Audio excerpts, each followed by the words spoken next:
A quien saludamos. Carlos, ¿cómo estás? Buen día.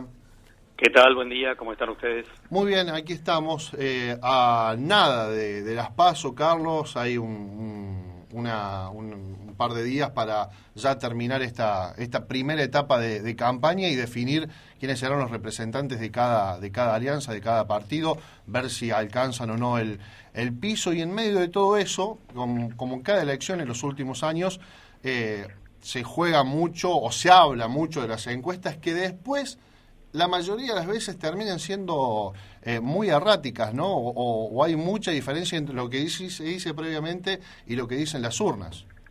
Sí, sobre todo en los últimos tiempos, ¿no? Uh-huh.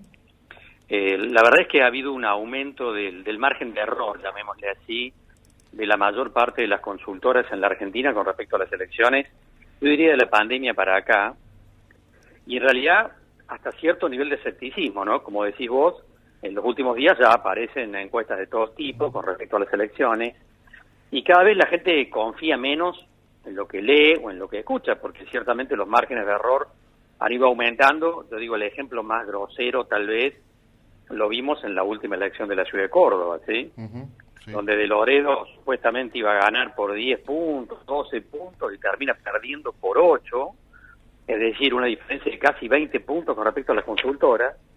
Y si bien es cierto que mucha gente dirá, sí, lo que pasa es que las encuestas que aparecen son truchas a propósito para inducir a la gente. En realidad las consultoras que actúan en política con los partidos políticos siempre hacen dos documentos. Sí. Uno diciendo lo que le conviene al que lo contrató y otro diciéndole la verdad o lo que ellos creen que es la verdad. Y fíjate vos que De Loredo invitó a todos los políticos de Buenos Aires a que vinieran esta noche. Claro. Porque la encuesta verdadera los daba ganadores ampliamente, cosa que finalmente no ocurrió. Ahora, cuando uno se pone a mirar desde el punto de vista de lo que llamamos la ciencia estadística y lo que llamamos los mecanismos de inferencia estadística, en realidad yo percibo que los errores están aumentando, los márgenes de error están aumentando por un conjunto de factores interesantes. El primero es que las muestras que se utilizan son menos representativas. Ha habido cambios importantes en la sociedad que no están explicados desde las muestras. Entonces, las muestras que hoy se están haciendo con respecto al tema electoral son menos representativas que antes, y eso ya expresa un margen de error importante. Y hasta te diría, Carlos, te agrego esto, viejas, digamos, a ver, llamar a un ¿Sí? teléfono fijo. Por supuesto, claro que sí. O sea, exactamente. No más, digamos. Sin lugar a dudas, y eso expresa esta cuestión. Claro. Las muestras hoy son menos representativas que lo habitual, entonces ahí ya tenés un margen de error importante. Lo segundo es que hay mucha gente que se niega a contestar. Y no es lo mismo que vos te encontres con siempre hay gente que no contesta, pero históricamente a lo mejor era el 5%. Y vos distribuías ese porcentaje entre el resto de los gente que te había contestado. Ahora, el tema es qué haces si los que no te contestan son el 40%. Claro. Y esto está ocurriendo, ¿eh? Entonces, si hay un 40% de gente que no te quiere contestar, quiere decir que ese conjunto tiene un perfil, pero que vos lo desconocés. El otro día había un consultor que decía, se trabaja ciegas sobre una parte del electorado. Es decir, en la muestra, que ya no es representativa, encima te encontrás que el 40% no te quiere contestar, y bueno, obviamente que te va a dar para cualquier lado el resultado. Y digamos, ya esto es algo más sociológico, pero digamos, ¿por qué no te quiere contestar? ¿Cansancio? ¿Porque no le interesa? ¿Por desconocimiento? Cansancio, hartazgo, y también ocurre esto, fíjate vos, dentro de ese cansancio y el hartazgo, gente que te dice una cosa que no es lo que va a hacer. Claro. O sea, gente que te contesta porque está harta también de la grieta, tiene hasta miedo de lo que te va a decir, entonces contesta una cosa cuando en realidad su posición remite a candidatos que no son políticamente correctos, para así decirlo. Claro. Esto es uno de los elementos que hay detrás del argumento de que Milei tiene un voto oculto a pesar de todo lo que ha pasado en las provincias, y algo que también podría beneficiar, por ejemplo, a Grabois. Otro candidato sobre el cual hay mucha gente que por ahí dice que no lo va a votar y tal vez lo vote. Sí. En la misma situación que ocurre con Milei. Y por supuesto que en ese punto también las encuestas, o algunos encuestadores te dicen, lo que pasa es que hay un porcentaje de gente que te dice una cosa en la encuesta pero después no va a votar. Claro, también. Eso también ocurre y es lo que estamos viendo, y hay tantas quejas con respecto a que cada vez hay menos porcentaje de gente yendo a la elección, ¿verdad? Sí, bueno, será algo de lo que se tienen que hacer cargo también los políticos, ¿no? Digo, por supuesto, que vaya un obviamente 55%. Que tiene que ver con el 55%. hartazgo de la gente, con el rechazo generalizado, en realidad a todos los segmentos políticos, pero tal vez los sectores que, a ver, esto está planteado para gente joven por ahí, que a lo mejor dice, yo lo voy a votar a Milei, pero el día en que de la votación no va a votar. Claro. Entonces, hay un segmento que te está dando el resultado de la encuesta, que te está dando una cosa, y después en la urna pasa otra cosa, porque hay una disminución de la cantidad de votantes que se expresa en ese punto, ¿no? Bueno, y también queda demostrado en las elecciones provinciales donde Milei, vino a Córdoba Milei y aparentemente por lo que fueron las imágenes y demás, había un apoyo, pero después el número de la elección no mueve el amperímetro, digamos, y eso también, más allá de que hay un montón de cosas en el medio, pero eso también demuestra que se habla en los medios algo que en la realidad no termina de ocurrir. Y tal vez también aumentó el porcentaje de gente que no sabe a quién va a votar en el momento que está yendo a la votación el mismo domingo, ¿no? Uh-huh. Es decir, gente que vota con alguna sensación del último día.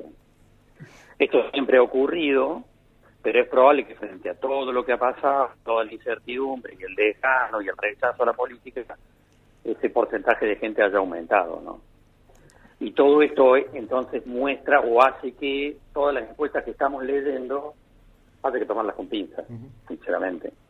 Porque la verdad es que lo que ocurre el domingo puede ser muy distinto de lo que se está diciendo en las encuestas.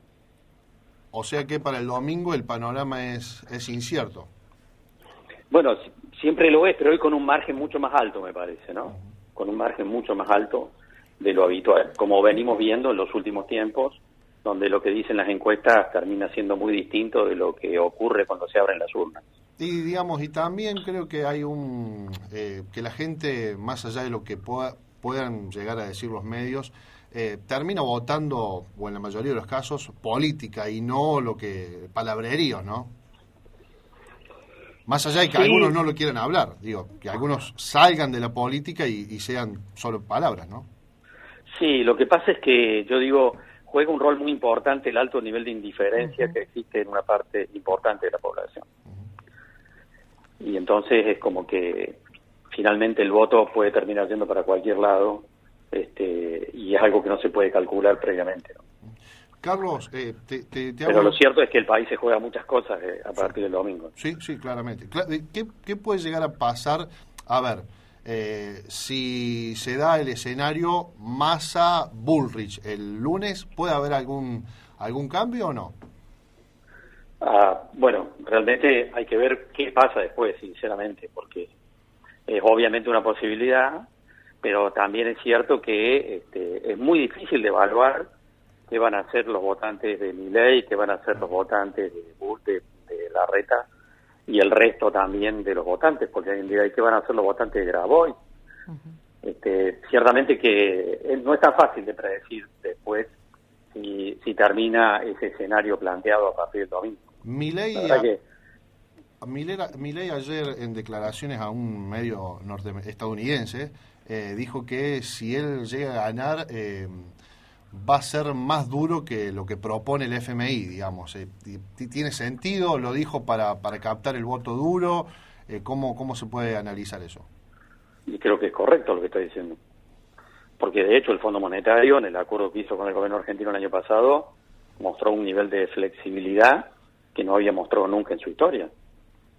Es decir, el Fondo Monetario firmó con el gobierno argentino el año pasado un acuerdo que fue considerado muy flexible. Fíjate vos que el New York Times, al día siguiente del acuerdo del Fondo Monetario con el gobierno argentino, sacó un artículo diciendo que el Fondo Monetario se había vuelto peronista.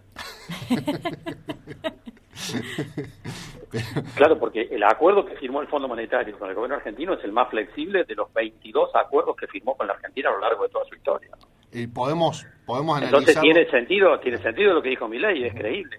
Él va a ir por algo más duro que lo que hizo, que el acuerdo que firmó el fondo. No me cabe ninguna duda que va a ser así. lo podemos analizar también desde otro lado. El fondo se hace cargo del descalabro económico que provocó dando ese préstamo, también digo. En parte sí, por supuesto, el fondo mostró cola de paja frente a eso, porque además es lo que ocurre cuando vos le das a un país un crédito que te compromete en términos de tu estructura de activos. Pensemos que el Fondo Monetario le prestó al gobierno argentino prácticamente el 60% de toda su capacidad prestable. Claro.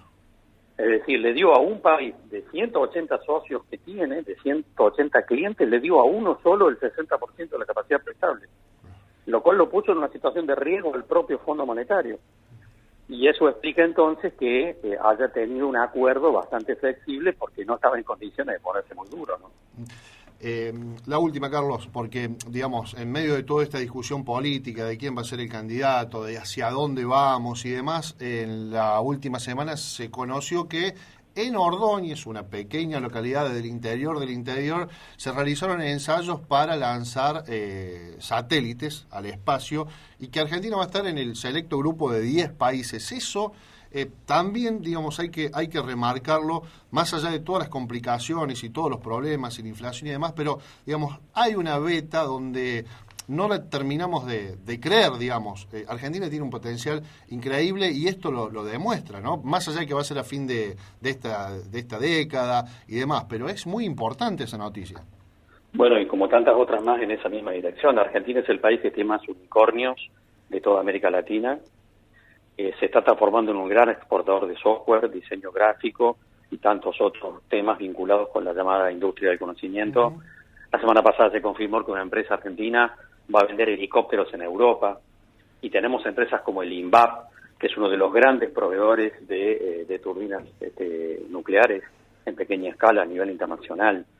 La Argentina tiene muchísimos problemas, y decimos la mitad de los chicos terminan la primaria sin saber leer y escribir, lo cual también es cierto.